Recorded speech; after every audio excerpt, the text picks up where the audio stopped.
What happens when a leader refuses to choose between kindness and high performance? In this episode, I'm joined by TES International School Principal of the Year, Joanna Povall, to explore why kindness isn't soft, naive, or vague.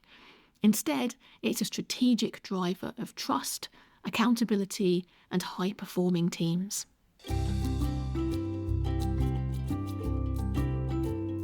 Welcome to the Independent School Podcast with me, Juliet Corbett.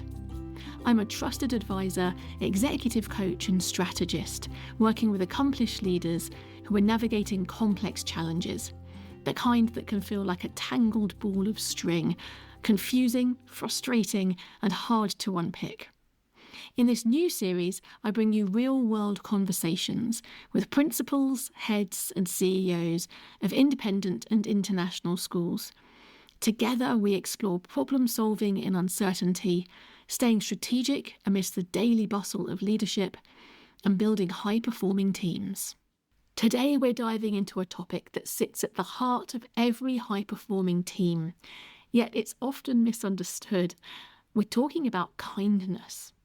I'm joined by Joanna Povall, Principal at Wales International School in Abu Dhabi and TES International School Principal of the Year 2024-25. Joanna brings over 30 years of leadership experience across the UK, France and the UAE, as well as deep insight from her work as a lead improvement partner for the Council of British International Schools, COBIS. She's also the author of a newly published book, Kind Leadership. In this conversation, we're going to explore why kindness is not the opposite of strength and certainly not a weakness. Joanna shares a framework that she's created to help leaders put kindness into action. We look at how each element of that framework supports trust, clarity, and psychological safety, the foundations of a high-performing team. These are the conditions that allow people to think well together, challenge confidently, and deliver exceptional outcomes. So far from being soft or naive, this episode is a reminder that kindness sits at the core of strategic, courageous leadership. Let's dive in. Hello, Joanna, and welcome to the Independent School Podcast. Fantastic to have you with us here today. Thank you. It's great to be here. Wonderful. So I am really looking forward to diving into the conversation around kindness and the role of kindness in leadership. But before we do that, I'd love to hear a little bit about your passion for education and why you forged a career. I've always find this fascinating that people who've made this decision to really commit to the world of education, there's often a story or a reason behind how that happened. What's your story? My story is something that actually doesn't lead it to where I am now.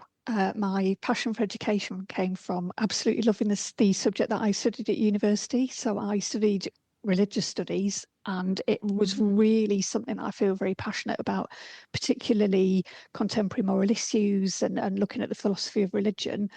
And I loved it so much that I wanted to carry on. And so I went for a PGCE at Durham University. And it was really interesting. I always remember that Professor David Day was there at the time, and I did quite a strange degree. And in my interview, he was questioning me, and he said, "What on earth did you choose that for?" And he said, by the end of me talking about it, he wished he'd done it as a degree. And so I felt so passionate about it that I then, every single lesson that I planned came from a place of love, because I just want to tell the world about what people believe and how it impacts on their lives. And I'm not religious at all. It was just purely understanding people and where they come from and what makes them make the decisions that they make and the things behind it and people's beliefs and culture. And I loved it so much that I just wanted to teach it to the world.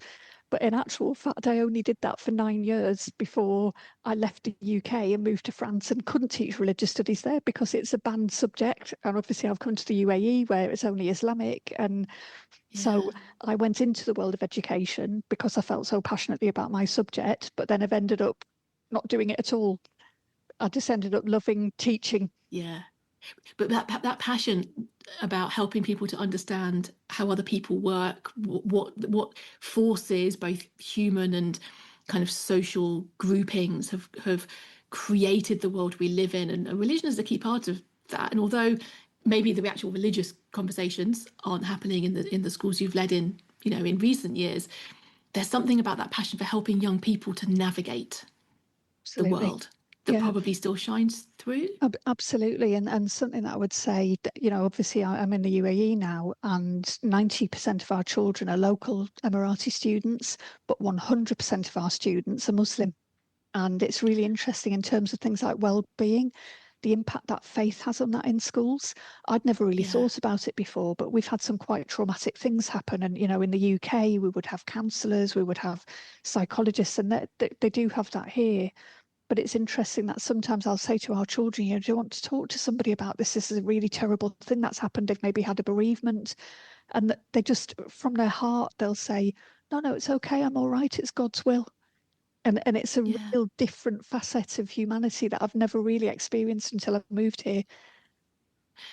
Which is also true, that we can study these things with passion, and until we live and immerse ourselves in a culture, we our understanding can only ever be so deep, and then it gets deeper as you're immersed in that culture. Absolutely true. Absolutely true. And Yeah, I would even say the differences between the UK. So we quite often have British Muslim people who come to work in the school. And I start by saying to them, I know you understand Islam and I know that you've been brought up as a Muslim, but I'm telling you, you don't know about this area because it's a very conservative area, and things that they're saying, no, it's okay, you can do that. I'm going, no, you can't, because here yeah, it's taken very, very literally, and yeah, our whole community is very conservative. yeah. I guess it's about having that open curiosity, to not assuming that what you think you know translates across culture. You can start a conversation with a starting assumption of what you think is true, and then continual curiosity, open-mindedness, like a learning cycle of figuring it out as you go. And sometimes coming in with too much knowledge means you close down that curiosity. I would Um, totally do you agree. think that that cross-cultural understanding that you've had, being embedded within the UK and then France, now the UAE, how has that influenced your thinking around kindness? Is there a connection there? Absolutely. I think I've learned that we're just people. We're all just Yeah, people, and everybody's got a story and everybody's got a life. And I think having that travel and having sort of an international mindedness is realizing that children are children all over the world. Teachers are teachers all over the world. We're all just the same, really. And just be kind to people. And I think it's given me a different perspective rather than staying perhaps in one area and being used to the same people and same community. It's really opened my eyes, and I do a lot of work with COBIS, going around schools doing accreditations. And I was counting the other day, I've actually done 21 accreditations around the world, and it doesn't matter where I go, kids are just kids. yeah, yeah.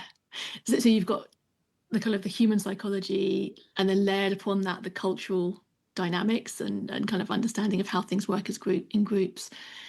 But kindness is something that's rooted deep, isn't it? I mean, if we can tap into it and use it, we're not talking about something that's a learned process that we just, I don't know, kind of layer on top our learning understanding of how to do some analysis or how to use AI. This is different. This is a core part of who we are as people, and then we're just dialing it up in our leadership. I I would wonder hope whether, so. yes, I would hope so too. But and maybe for some people it feels more like it's an innate skill than others.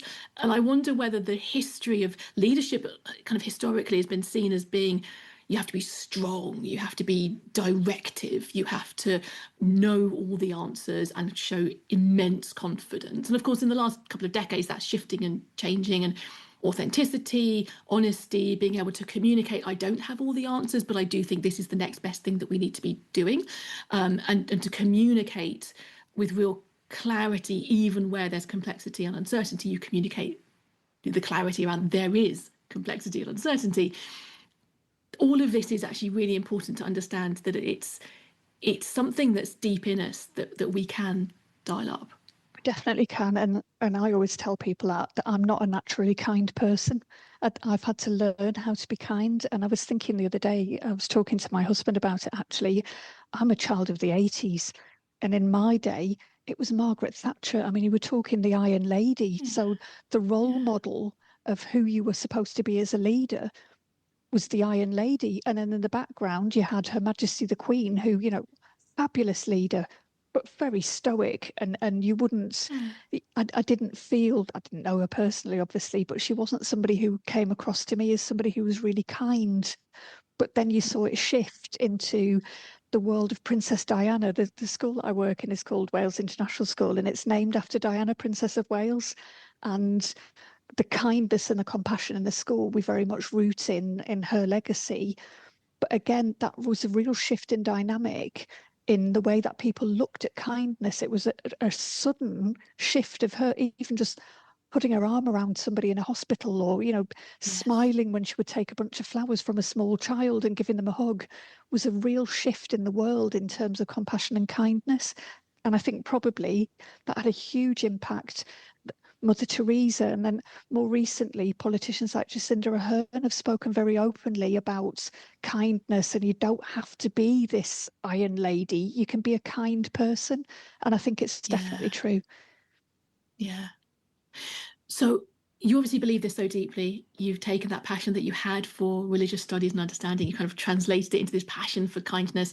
It was the talk that you gave at the COBIS conference in May 25 that I really enjoyed. And that's the reason we're having this conversation, basically. And you shared with us a really helpful framework for how to be a kind leader, and built into that is a sense of why kindness matters and how to do it. So there's kind of like a theoretical construct, but also an action based kind of element to it, which I love, which I'd love to go through with you today. So tell us a little bit about the framework that you've created and that you've also included in your book as well. Yeah, the framework came from being a teacher at heart. I was thinking about how to get people to understand. And, in schools, we work very much with children on coming up with a mnemonic to remember things. And I was driving along by a petrol station one day, and I thought, I need something catchy that helps people to remember, and blah, blah, blah. And I was actually thinking Simon Sinek says to chase happiness. And I thought, hold on a minute, you could chase kindness. And I was thinking, what could the chase stand for? And absolutely everything that was within my ideas of what I thought would make kind leadership fell into the CHASE. And so I built it into a Mm, framework from there. And because I think people need something to remember, and, yeah, just to work through a framework makes things easier for people than just theory. And people get bogged down in this person said this, and in this paper you can read this. And I just thought, we haven't got time to read things like this. So you need to keep it simple. yeah. I love that you've done the work for us, and then we can benefit as we're listening to you talk us through it. It's fantastic. So let's start with the C then. What does the C stand for? The C is communication with kindness. And there are lots of, nothing I'm saying is a new idea. There are lots of people who've written about this. Brené Brown saying clear is kind, unclear is unkind. You've got Fierce Conversations, the book. That there are lots and lots of people who've already done the work around this. But putting it into the context of schools, you need to communicate clearly with staff, with the children, with parents, but you can do it with kindness. And I've got so many examples of occasions where a message has fallen badly with somebody. You need to give somebody some news. Yes, you need to be clear, but you can also think about this as somebody's life. I always say to people, there are times where you need to let people go. You need to say to people, this is not working, but you can say it in a kind and a compassionate way and try to help people to improve before you make that decision, rather than being very black and white or giving some news about, I gave an example in the COBIS conference about having to tell a parent that his child couldn't come to the school anymore. Very matter of fact, your child's being expelled from school. It's really traumatic for parents. It's stressful. It's got an impact for the rest of their lives. But to sit them down and say, I care about your child. I'm telling you, Mm, this is why it's happened. This is coming from a place of love. They need to get help. We need to help them. We're not managing as a school. That means a lot to parents, and it's true. yeah. Yeah. So that clear is kind is really important. I often have conversations with people who their first thought on how they're going to embark on a courageous conversation with somebody is a lot of thinking around how they can step through this conversation. And actually, what that does is it actually means that at the end, of the conversation, the person could leave not really knowing what's been said. And the idea of the kind of feedback sandwich of say something good, say something that they need to improve on, then say something good again. They actually could leave like really confused. Yeah. Like, I don't really understand what I'm being asked to do here. So it is about the clarity so that people can understand what it is that's being communicated. But what you're also saying is it's the tone, it's the authenticity with which you're explaining the rationale, you're explaining the place of love that the decision is coming from. So the two come hand in hand, don't they? I think so. And also, I always use mirroring as well, which is 1970s psychology. And I can give you an example from when I was working in France. A colleague had written a report for a student, and it was beyond half. And it came to me, and I just said, absolutely no way can you send this home. And it was, Millie is lazy. She's not making any progress. She's useless. She's not going to be able to pass this. She's going to fail. And I sat this colleague down and I said to her, you cannot send this report home. This will destroy this little girl. It's not fair to write it like this. You need to tone it down. And she became very defensive and said, no, it's my right. I'm telling the truth. Again, I'm being very clear. I'm telling her parents she's going to fail, blah, blah, blah. So I handed her the report and I said, I'm going to ask you to do something for me. I'll use a fake name.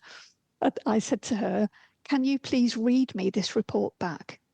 And instead of Millie's name, can you put Sarah instead? And imagine that I've just written this report about you and I'm giving it to our boss as your performance management. I said, just read it to me now. And she said, Sarah is useless. Sarah, and she went, oh, yeah, I'll go and change it now. And I said, okay, thank you. And I think that, again, it made people realise mirroring's a wonderful technique to use with colleagues, particularly and children. But how would you feel if I said this about you? Yeah, absolutely. And that brings us on to the next letter in our mnemonic as well, H for honesty, because these overlap quite significantly, don't they? Tell us a little bit more about honesty and how it plays with that communication. It comes from one of my closest friends in the world. And I can tell you, she taught me a lot about honesty because I was the queen of trying to get out of having difficult conversations by telling what I thought were little white lies. So we would be sitting together and a friend would say, oh, do you fancy going out for dinner on Friday night? And I would go, oh, no, sorry, I can't do Friday. I can't get a babysitter. My husband's going out, or he's not here, or blah, blah, blah. And then another time somebody would say, do you want to go for a coffee? And I would come out with all of these excuses. And one day my friend turned to me and she said, why do you do that? I said, what do you mean? And she said, why do you do it? And she said, I know you haven't got something on Sunday. You just don't want to go because you don't like that person. You don't want to go and have a cup of coffee with them. Why don't you just say, no, thank you. Full stop. And I went, well, because, and she said, no. She said, you don't realise every time I hear you do that, you lose credibility with me because I know you're lying. And I went, no, I'm not lying. I'm being kind. And she said, no, you're not. The kind thing to be would be just to tell the truth and say, actually, I'm really tired. Thank you. Don't want to go out on Friday night. I haven't got the energy. Thank you. Tell the truth, because every single time you're caught out, and I was talking to a colleague about it recently who had bumped into somebody in a shopping mall who had said, would you like to come for a cup of coffee? And she said, no, sorry, I can't. I'm really, really busy. I'm going home straight from here. She'd then met another friend for lunch in the same shopping mall, and the friend had walked in and seen her. And she said, oh my goodness. And I said, you see, just say, sorry, no, thank you. I'm meeting another friend.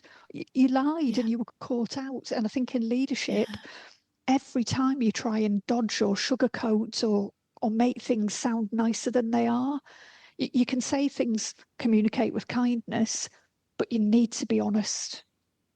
Yeah, it comes into eroding trust, doesn't it? And once we've eroded trust, we start to put the psychological safety of the team, well, if we're not always telling the truth, then where do I stand? Am I getting the right feedback? Can I believe the positive feedback I got from that person last week? So as soon as you start to erode trust with parents, with staff relationships, etc., you start to undermine the fundamentals of a really excellent school community that's working well. Absolutely. I think that's what happens, isn't it, when you don't follow that importance of honesty. Always. And you will get caught. Exactly. Yes. So then it comes back to, okay, so if I need to communicate something honest and I'm feeling like, oh, this could be a bit prickly, this could be a little bit, need a bit of courage to say this, then I suppose you come back to the communication. It's the how can I communicate my honest opinion with the most compassion, kindness, clarity as possible within Absolutely. that communication. Yeah, and sometimes just pointing out to people it's not personal. This is totally professional. What I am going to say to you might hurt your feelings, but it's absolutely not personal. It's just professional. Yeah, absolutely. So we've got our C, communication, our H, honesty. Working through the word chase, we've got A, accountability. Tell us a little bit more about that. Accountability is absolutely vital for everybody, including yourself. You have to hold yourself accountable as well. I am the first person in our school to hold my hand up and say if I've made a mistake, and I do regularly. We all do. Nobody is perfect. Mm-hmm. So I think the first thing is recognizing that you're not perfect yourself and holding yourself accountable. But I think to have a kind organisation, it's one of the things that was really interesting at the COBIS conference because people could ask questions beforehand. And one of the questions that people asked me was, quite a few people, how can you hold people accountable and be kind? You have to, because it's not kind to people if you don't hold them accountable. And I always think, you could have somebody in your school who's doing a brilliant job.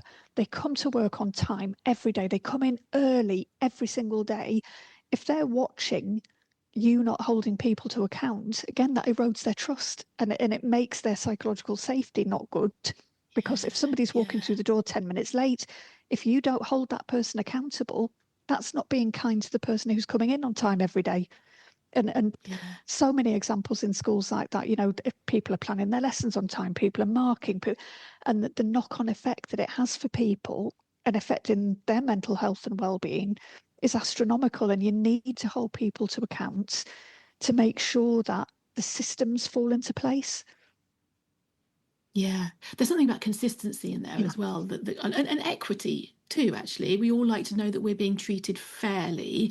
So to hold some people to account but not others is inequitable, it's inconsistent. And we know, thinking about the way that young people develop, that consistency of knowing that they can understand where the boundaries are, understand where the walls do flex a little bit and where they absolutely don't flex a little bit, and helping the whole school community to understand that all comes into that accountability piece, doesn't it? Definitely. And it's something I feel really strongly about. And everything that I speak about is through lived experience. And I worked in a school where it was a real stark contrast. There were people whose faces fit and there were people whose didn't. And it was soul destroying, really. You would watch people almost bullied out of the organisation because their face didn't fit. They didn't fit the mould. Then there were other people who, I would say professionally, I'm not speaking about them as people, they were very nice people, but professionally, they weren't doing what they needed to do. But they went running with the right people, they went socializing with the right people, and it was really difficult to watch.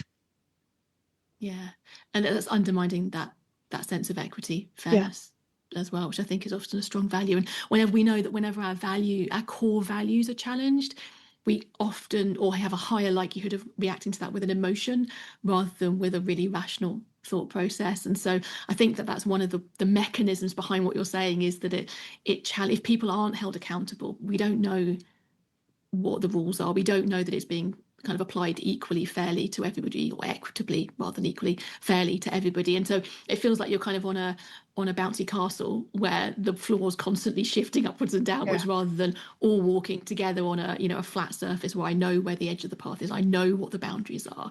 I know what's expected of me. I know what I'm going to be held accountable for. I feel safe. I trust, in a way, and it's consistent. It's equitable. It's fair. Those are the fundamentals. Oh, definitely. And you've absolutely put in a nutshell everything that I believe, especially with the boundaries and expectations as well. People need to know and understand and know that there'll be a consequence. And I think we spend a lot of time in schools, and it always fascinates me. We talk a lot about children, and what we should do with children. And it's just the same for the adults in the building as well. And I don't just mean teachers. There are a lot more adults in the room than teachers. You know, we've got security guards, we've got admin staff, we've got cleaners, we've got TAs. It's the whole school community and parents. You know, there are more adults than we have students quite a lot of the time in the room. And I think, again, it comes back to what you were saying, treating people fairly, equitably, and having those boundaries and expectations in place. Yeah. The other thing that's really interesting, I'm going to come on to the other letters in a moment, but another thought that's come into mind is sometimes in schools we misunderstand that we're trying to help make the children happy. So yes, happy children obviously is a good thing. Clearly, if we can have a happy child or an unhappy child, we want a happy child. But we all have to understand that no human can be consistently happy. Actually, what we're trying to achieve as a school community is the flourishing or the thriving, whatever word you want to put around it, of everybody, but we're putting the pupils front and centre in that. And there's something in accountability where it might feel like I can make this person happy by just not saying anything if they came in consistently late. And like, yeah, maybe you could make them happy, but actually happiness isn't the actual goal. Happiness is an outcome. What we want is everybody flourishing in their career. And so for them to receive that kind, clear feedback of actually you do need to be on time every single day, we are holding you to account for that, it is a firm expectation. Actually, that may make them unhappy initially, but that is what helps them to flourish because they then understand this is what's required of me. So there's kind of a parallel there as well, isn't there, I think? Absolutely. And I've seen many and numerous occasions in the world of education where there's a change of leadership. So maybe one leader was okay with that, and then suddenly the next leader comes in. If they're not, then you're out of a job. So basic expectations need to be met. Yeah, absolutely, absolutely. So talk a little bit about our next letter. So our next letter is S for self-esteem. Tell me a bit more about that. I think self-esteem is something that's very important in life, but particularly in schools. And it's the same for students as it is for adults again. And I think in kind leadership, we don't realise, if we're unkind, the damage that it has to people's self-esteem. And people's self-esteem can be very healthy. You can build people's self-esteem by giving them confidence, by making them feel like they belong, making them feel like they're part of the organisation. And that's a really healthy self-esteem. But I've seen so many occasions in schools, again, like I say, it's lived experience, of what I would almost call bullying within the staff room, where people don't fit, where people's confidence is damaged. I've seen people belittled in staff meetings, and it really has damaged people's self-esteem. Getting something back from that is really, really difficult. And it's something that you need to be consciously aware of when you're leading people. You are responsible for their self-esteem. How you make people feel is on you. And it's a big responsibility. It is, and it can add a weight to leaders that are already carrying quite a lot of weight. But I think it's about creating the conditions in which their work-focused self-esteem has the conditions to flourish. And maybe then there's a shared responsibility with them to then take the opportunities to build self-esteem. 100%. And professional dialogue as well is really important.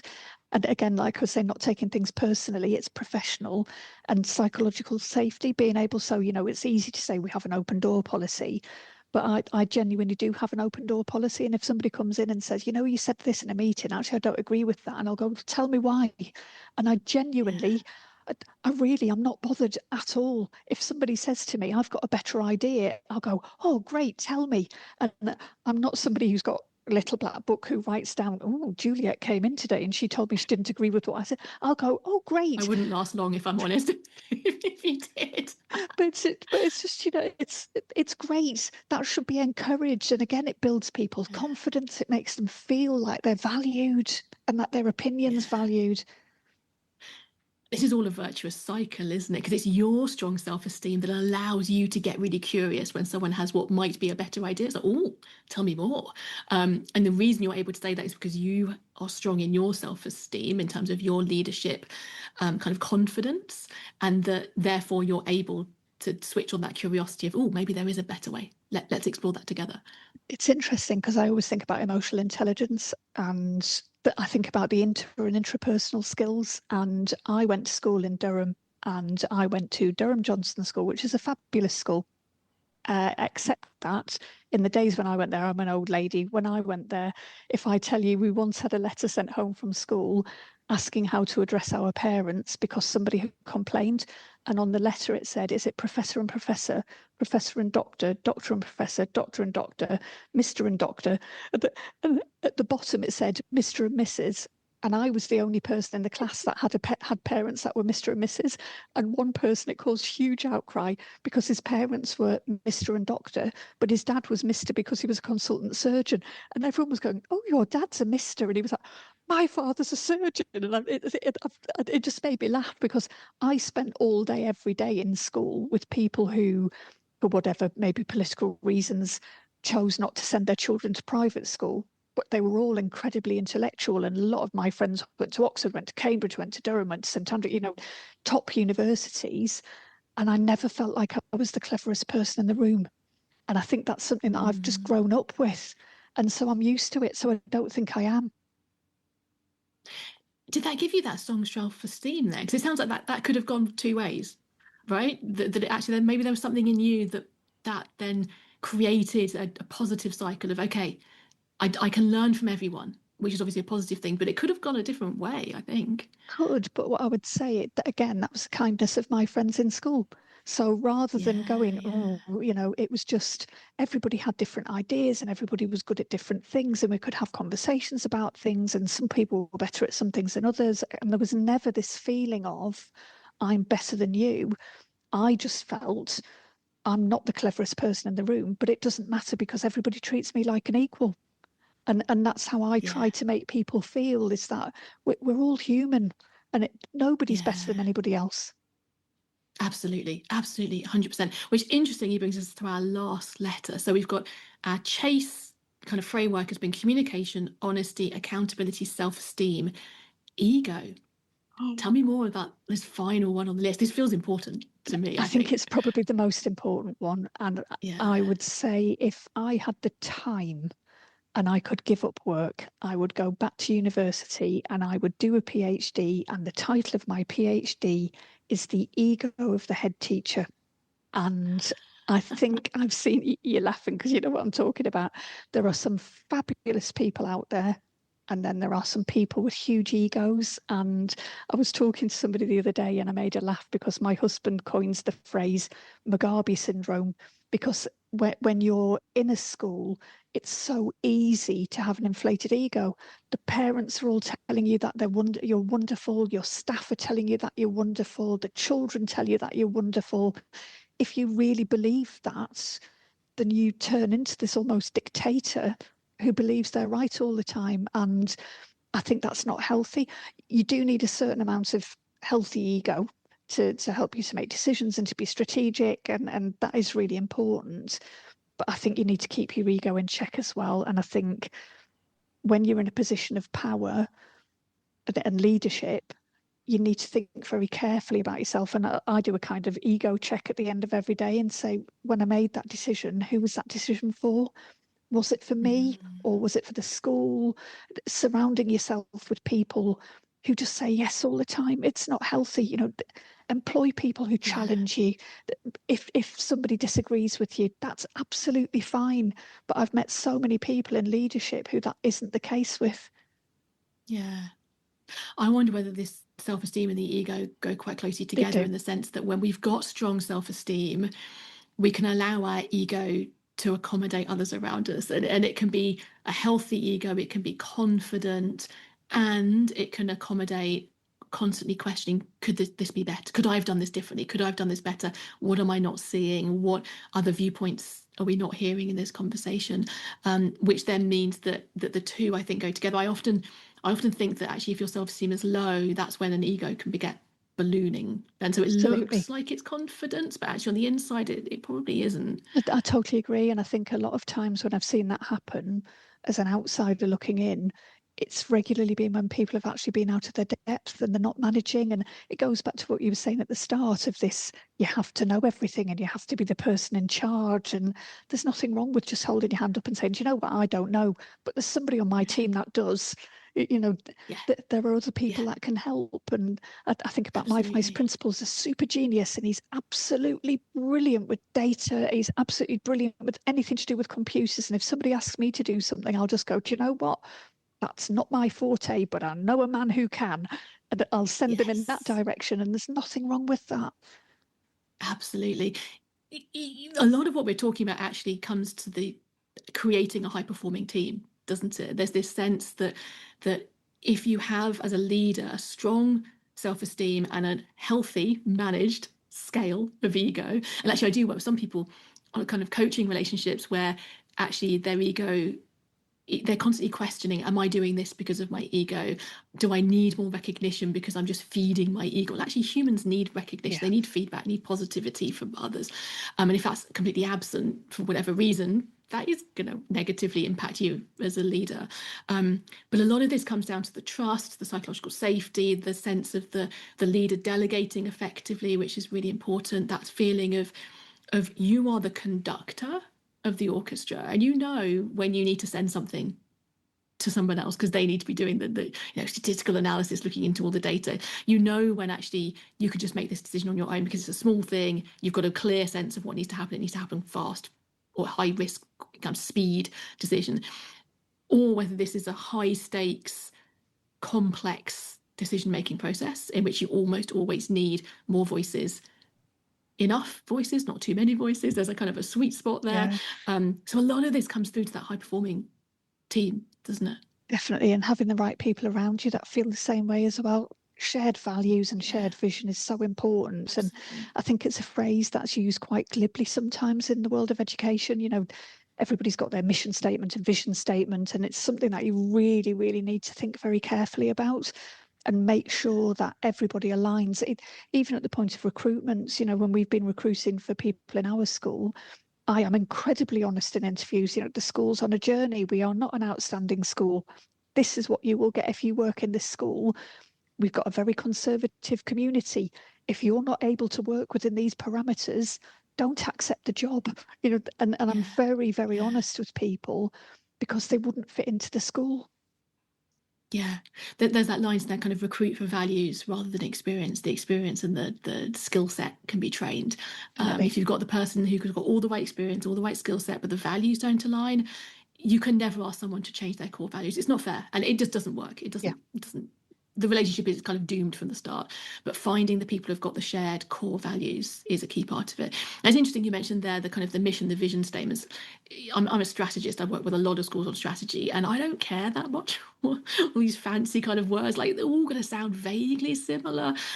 What really matters is the culture that you're creating. So yes, a list of values is useful, but only as useful as the way it's actually lived every day and whether it's Oh, actually being used as a lens to make definitely. those And, decisions. and our school values are respect, honesty, and care. And it's really interesting because we talk a lot about Islamic values and we talk about our values. And every Friday, I do something called Picnic with the Principal. It's the absolute highlight of my week. And the kids come and they just have some juice and some biscuits. And it absolutely fascinates me because at the end, my lovely media lady does a little video with the children saying, what do you love about the school? So many of the children say everybody's kind, or they say people are Yeah, respectful. And I'm going, these are 4 or 5-year-olds, and they use words like they're respectful, and they're all EAL. And then, yeah, just to give you an example, we had one young gentleman in a maths book. It did make me giggle. He'd done a maths test, and we did a WWWEBI, so what went well and even better if. And the teacher had done their bit, and then the children did some reflective work underneath, and he put what went well. I did really well in the test, and it said even better if. And he said, I cheated, I'm really sorry. And I thought, there's the honesty, And I actually said to him, you shouldn't cheat, but actually, thank you for telling the truth. yeah. So it Actually, we can go through really that is, view in a moment. He communicated with clarity. He was honest. yeah, He held himself accountable. It's interesting, isn't it? I love the way that it's almost like a fractal. You can see the kindness at the individual level, or the values being lived at an individual level, with relationships between two different pupils, relationships in a class level, all the way out to the culture that you create as a school. And of course, it's the leader's role, the principal's role, to curate that and to create the direction, the journey that you're on together. try very hard. You do an amazing job. You do an amazing job. Thank you very much for sharing this framework with us. If there's one thing that you want people to leave with as they finish listening to this episode, what do you think is the one thing that's at the core here? I think for me, I would go back to what I said about none of this is new. Everybody will sit there and go, yeah, communicate with clarity, honesty, accountability. Yeah, self-esteem is important. Yeah, you need to check your ego. Everybody knows that. But what I'd like to leave people with is just to really reflect and think about, are you doing it? And the difference that it would make within your leadership if you tried. So it's not anything new. It's not anything revolutionary, but it could be if you actually tried and thought about putting it in place within your leadership. Yeah, I love that. So it's an invitation to reflect maybe on one thing that's happened in the last week where actually you didn't quite do all of these things, or you could have done it differently. And then one action you could take in the next week that helps you to embed this. Because at the end of the day, it's all very intellectually fascinating to talk about the theory. And you and I have done that. You love it. But actually, it's the action on the ground that makes the difference, isn't it? And think about, in terms of yourself as well, everybody at the COBIS conference, I said to everybody, I have a story of somebody's words ruining my life. Everybody does.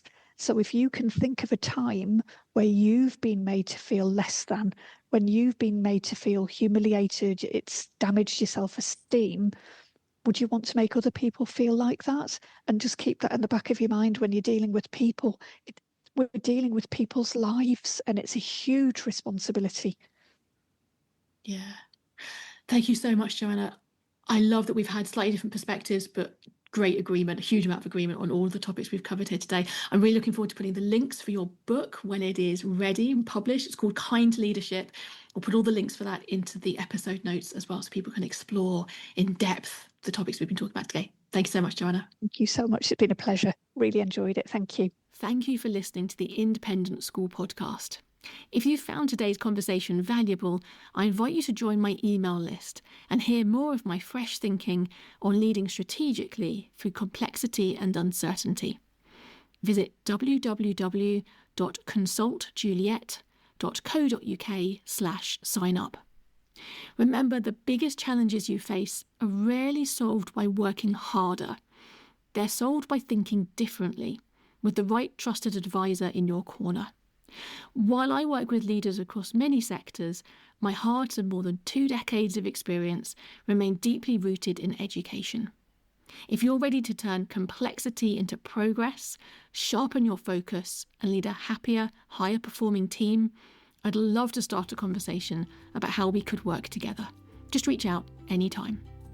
And don't forget, the clearest insights often appear when you gift yourself a moment to slow down and let your best thinking surface.